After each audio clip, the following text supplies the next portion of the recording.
చూస్తున్నాం కాంగ్రెస్ పార్టీ 6 గ్యారంటీల హామీలతో అధికారంలోకి వచ్చింది. ఇప్పుడు ఆ హామీలను నెరవేర్చుకునేందుకు కాంగ్రెస్ ప్రభుత్వం సిద్ధమవుతుంది.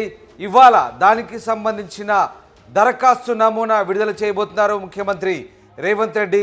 ప్రజాపాలన దరఖాస్తు పేరుతో ఇవాళ మరికొద్దిసేపట్లో ఈ దరఖాస్తు నమూనాను విడుదల చేయబోతున్నారు. 6 గ్యారంటీలకు సంబంధించినటువంటి అన్ని అంశాలను కూడా ఒక్క దరఖాస్తులోనే పొందుపరిచారు. 4 పేజీలతో కూడిన ఈ దరఖాస్తు నమూనా మరికొద్దిసేపట్లో ముఖ్యమంత్రి స్వయంగా విడుదల చేయబోతున్నారు. ఈ నెల 28 నుంచి జనవరి 6 వరకు దాదాపు 6 తారీఖు వరకు కూడా దీన్ని అప్లై చేసుకునే అవకాశాన్ని కల్పిస్తుంది ప్రభుత్వం.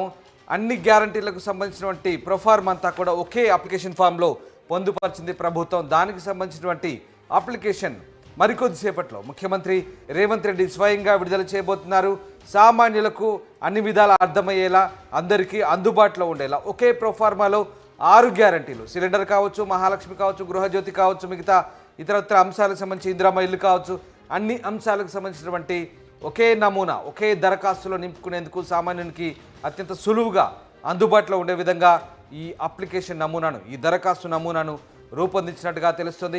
స్వయంగా ముఖ్యమంత్రి తన మంత్రివర్గ సహచరులతో కలిసి మరికొద్దిసేపట్లో దీనికి సంబంధించినటువంటి దరఖాస్తు నమూనాను విడుదల చేయబోతున్నారు. అత్యంత ప్రతిష్టాత్మకంగా కాంగ్రెస్ ప్రభుత్వం అమలు చేయబోయేటువంటి 6 గ్యారంటీల స్కీమ్ సంబంధించి దరఖాస్తు నమూనా ప్రస్తుతం మనం ఆర్టీవీ స్క్రీన్పై చూస్తున్నాం ఎక్స్క్లూజివ్గా. ఇది మొదటి పేజీ. తెలంగాణ రాష్ట్ర ప్రభుత్వం అభయహస్తం పేరుతో అమలు చేయబోయేటువంటి 6 గ్యారంటీలకు సంబంధించినటువంటి నమూనా దరఖాస్తు, ప్రజాపాలన దరఖాస్తు పేరుతో ఈ దరఖాస్తు ప్రస్తుతం ఈ ప్రొఫార్మా, ఈ ఫార్మాట్, ఇదే ఫార్మాట్ మరికొద్దిసేపట్లో ప్రభుత్వం విడుదల చేయబోతుంది. దీనికి సంబంధించిన దరఖాస్తు నమూనా ప్రస్తుతం మీరు ఆర్టీవీ స్క్రీన్పై చూస్తున్నారు. దీనికి సంబంధించి ఇక్కడ దరఖాస్తు పైన ఇటు ముఖ్యమంత్రి రేవంత్ రెడ్డి అలాగే ఉప ముఖ్యమంత్రి భట్టి విక్రమార్క ఫోటోలు ఉండబోతున్నాయి. మరోవైపు పైన దరఖాస్తు పైన తెలంగాణ ప్రభుత్వ లోగో ముద్రించబడి ఉంటుంది. మరోవైపు ప్రజాపాలన పేరుతో అభయహస్తం లోగో, ఇందిరమ్మ ఫోటో ఉంది, అక్కడ అభయహస్తం లోగో ముద్రించబడి ఉంది. ఇక్కడ బేసిక్గా కుటుంబ వివరాలు, మొదటి పేజీలో కుటుంబ వివరాలు ఉండబోతున్నాయి. దరఖాస్తుదారుని పేరు, అలాగే స్త్రీ లేదా పురుషుడు లేదంటే ఇతర కేటగిరీ చెందినటువంటి నమూనా ఇచ్చారు. అలాగే ఎస్సీ ఎస్టీ బీసీ మైనార్టీ వాళ్ళ సామాజిక వర్గానికి సంబంధించి ఉండబోతుంది. ఇటువైపు దరఖాస్తుదారుని ఫోటో ఉండబోతుంది. ఇక్కడ పుట్టిన తేదీ అలాగే ఆధార్ నంబర్, పుట్టిన తేదీ ఆధార్ నంబర్ ఉండబోతుంది. దాంతోపాటు రేషన్ కార్డు నంబర్ ఉండబోతుంది. ఇక మొబైల్ నంబర్ కూడా ఉండబోతుంది, ఆయన చేసే వృత్తి, దాని తర్వాత కుటుంబ సభ్యుల వివరాలు, ఆ ఫ్యామిలీలో ఎంతమంది ఉండబోతున్నారు, దరఖాస్తుదారునితో అతనికి ఉన్నటువంటి రిలేషన్ ఏంటి, మేలా ఫిమేలా, అలాగే పుట్టిన తేదీ ఆధార్ నంబర్. ఇది మొదటి పేజీలో ఉండేటువంటి నమూనా ఫార్మాట్. మొదటి పేజీకి సంబంధించి ఇలా ఉండబోతుంది. ఇక రెండో పేజీకి సంబంధించి చిరునామా ఉండబోతుంది. ఆ వ్యక్తి చిరునామా, గ్రామమా, మున్సిపాలిటీయా, లేదంటే మండలము, లేదంటే వార్డు, జిల్లా సంబంధించినటువంటి వివరాలు ఉండబోతున్నాయి.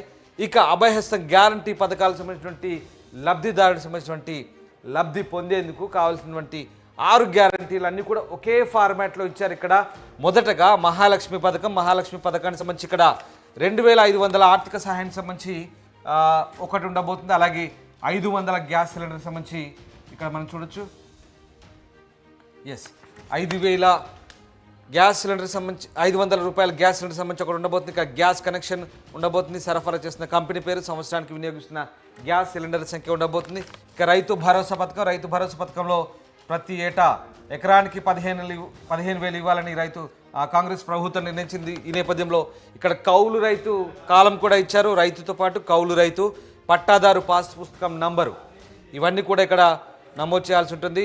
అలాగే సాగు చేస్తున్న భూమి వివరాలు, సర్వే నెంబర్ అంతా, ఎన్ని విస్తీర్ణం ఎంత ఉందనేది ఇక్కడ. అలాగే వ్యవసాయ కూలీలకు ఏటా 12,000, ఇది కూడా ఈ కాలం కూడా ఇందులో పొందుపరిచారు. ఉపాధి హామీ కార్డు నెంబర్ ఏదైతే ఉందో, జాబ్ కార్డు నెంబర్, ఇది కూడా పొందుపరిచారు.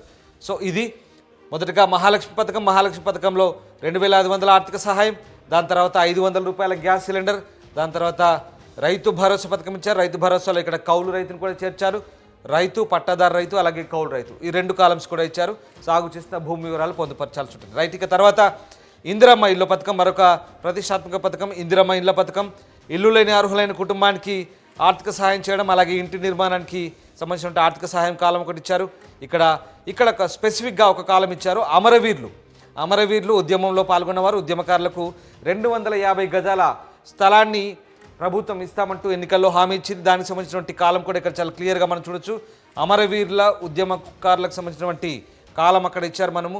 సో అది ఒకటి చాలా క్లియర్గా కనబడుతుంది. దాంతోపాటు వాళ్ళు ఎప్పుడు అమరులయ్యారు, అమరులైన సంవత్సరం ఏంటి, దానికి సంబంధించినటువంటి ఎఫ్ఐఆర్ నంబర్ కావచ్చు, ఇక డెత్ సర్టిఫికేట్ ఇక్కడ కూడా ఇది పొందుపరచాల్సి ఉంటుంది. ఎందుకంటే ఇక్కడ కూడా ఫేక్ ఆస్కారం లేకుండా, డూప్లికేట్కు ఫేక్ ఆస్కారం లేకుండా, నకిలీలకు ఆస్కారం లేకుండా చాలా క్లియర్గా ఆ FIR number, death certificate number కూడా పొందుపరచాల్సి ఉంటుంది. ఇక దాంతోపాటు తెలంగాణ ఉద్యమంలో పాల్గొన్నారా, పాల్గొంటే అవును లేదంటే కాదు, ఒకవేళ అవునైతే అవుననే మాత్రమే ఇక్కడ మనకు కాలం ఉంటుంది. అయితే ఎప్పుడు పాల్గొన్నారు, మీపైన ఏమైనా కేసులు ఉన్నాయా, ఏ ప్రదేశంలో ఎక్కడ, స్థలం ఏంటి, ఆ శిక్ష ఎంత పడింది, ఎప్పుడు ఎన్ని రోజుల పాటు జైల్లో ఉన్నారు, ఉద్యమంలో పాల్గొనేది చాలా క్లియర్గా, చాలా చాలా కాంక్రీట్గా, చాలా ఖచ్చితత్వంతో కూడుకొని, చాలా జెన్యున్గా ఇక్కడ మనం వివరాలు ఇవ్వాల్సి ఉంటుంది. దీనికి సంబంధించి ప్రభుత్వం చాలా క్లియర్గా అమరవీరులు అయితే ఏ సంవత్సరంలో అమరవీరులు అయ్యారు, దానికి సంబంధించిన డెత్ సర్టిఫికేట్, ఉద్యమంలో పాల్గొంటే ఉద్యమంలో ఎక్కడ పాల్గొన్నారు, ఏదైనా జైలుకు వెళ్ళారా, మీ పైన ఏమైనా కేసులు ఉన్నాయా, దానికి సంబంధించిన వివరాలు, శిక్షాకాలం ఏంటి, ఇవన్నీ కూడా పూర్తి స్థాయిలో చాలా క్లియర్గా జెన్యున్గా తీసుకునే అవకాశాలు కనిపిస్తున్నాయి ఇందిరమ్మ ఇళ్ల పథకానికి సంబంధించి. ఎందుకంటే 250 రూపాయలు 250 గజాల స్థలం ఇవ్వబోతున్నారు కాబట్టి దానికి సంబంధించి చాలా క్లియర్గా ఒక డీటెయిల్స్ పొందుపరాల్సి వస్తుంది. ఇక గృహజ్యోతి పథకం మరొక ప్రతిష్టాత్మక పథకం. గృహజ్యోతి కింద ప్రతి కుటుంబానికి 200 యూనిట్ల ఉచిత విద్యుత్ ఇచ్చేందుకు ప్రభుత్వం నిర్ణయించింది.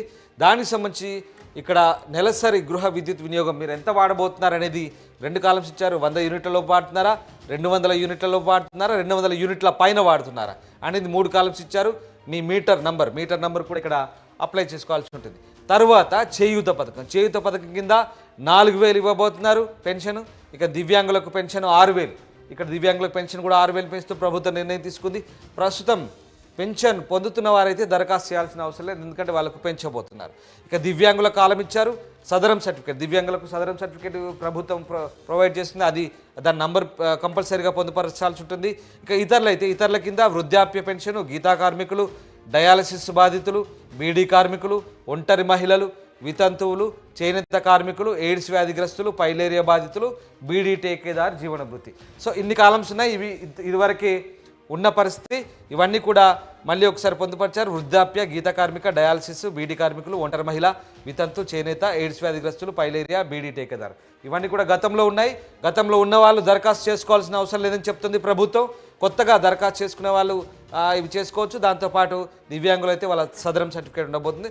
సో ఇది గృహజ్యోతి తర్వాత చేయూత పథకానికి సంబంధించినటువంటి ఈ కాలమ్స్ ఇక్కడ చాలా క్లియర్గా ఇచ్చారు. దాంతోపాటు ఇక్కడ తెలంగాణ రాష్ట్ర ప్రభుత్వం అభయహస్తం సంబంధించి మహాలక్ష్మి, రైతు భరోసా, చేయూత, గృహజ్యోతి, యువ వికాసం, ఇందిరమ్మ ఇండ్లు సంబంధించినటువంటి అభయహస్తం లోగో ఒకటి ఇచ్చారు. ఇది మూడవ పేజీలో ఉంది. ఇక చివరి పేజీ 4వ పేజీ. ఇక్కడ దీనికి ఈ అప్లికేషన్ సమర్పించాల్సినటువంటి ఏవైతే ప్రతులు ఉన్నాయో ఆధార్ కార్డు ఒకటి కంపల్సరీగా జత చేయాల్సి ఉంటుంది. తెల్ల రేషన్ కార్డు ఇది మస్ట్. తెల్ల రేషన్ కార్డు ఉన్న వాళ్ళకి ఈ పథకాలు వర్తింపజేసే ప్రక్రియలో భాగంగా ఇది పెడుతున్నారు. ఇవన్నీ కూడా మనం జత చేసి మేము ఇవన్నీ కూడా ధృవీకరిస్తున్నామంటూ మనం ఇక్కడ మన సంతకం లేదా వేలిముద్ర వేయాల్సి ఉంటుంది. పేరు, తేదీ, అప్లై చేసుకున్న తేదీ, మన పేరు, సంతకం లేదా వేలిముద్ర వేసి ఇక్కడ మనం జతపరచాల్సి ఉంటుంది. ఇది దాని తర్వాత మనకు ఒక చిన్న రసీదు ఇస్తారు. దరఖాస్తు చేసుకున్న తర్వాత ఆ రసీదు చూస్తే మన వార్డు కోడ్, మన గ్రామ పంచాయతీ వార్డు కోడ్ లేదంటే దరఖాస్తు సంఖ్య, ఇక్కడ నుంచి మన పేరు, తండ్రి లేదా భర్త పేరు, మహాలక్ష్మి పథకం అయితే మహాలక్ష్మి, రైతు భరోసా అయితే రైతు భరోసా, ఇందిరమ్మ ఇల్లు అయితే ఇందిరమ్మ ఇల్లు, గృహజ్యోతి అయితే గృహజ్యోతి, చేయూత అయితే చేయూత. ఈ 1, 2, 3, 4, 5 స్కీమ్స్ ఇచ్చారు. వీటికి సంబంధించిన కాలమ్స్ ఎక్కడ అప్లై చేసుకుంటే అక్కడ టిక్ పెట్టిస్తారు. సో మన గ్రామమా, మున్సిపాలిటీయా, వార్డా, మండలమా, జిల్లానా, అలాగే ఈ వివరాలన్నీ కూడా ఇక్కడ ఉంటాయి. అక్కడ మనకు రసీదు ఇచ్చిన అధికారి పేరు, సంతకము, ఆయన హోదా, ఆయన ముద్ర సీల్ చేసి ఉంటుంది. సో ఇది ఓవరాల్గా దాదాపు 4 పేజీలకు సంబంధించినటువంటి ఈ ఫార్మాట్ అయితే చాలా క్లియర్గా ఇవ్వాలా. మరికొద్దిసేపట్లో ముఖ్యమంత్రి రేవంత్ రెడ్డి దాదాపు 6 గ్యారంటీలకు సంబంధించినటువంటి నమూనా ఫార్మాట్ ఒకటే దరఖాస్తులో 4 పేజీలతో కూడిన ఒకటే దరఖాస్తులో ప్రజాపాలన దరఖాస్తు పేరుతో మరికొద్దిసేపట్లో రిలీజ్ చేయబోతున్నారు. చూశారు కదా, ఇప్పటిదాకా నేను వివరించాను.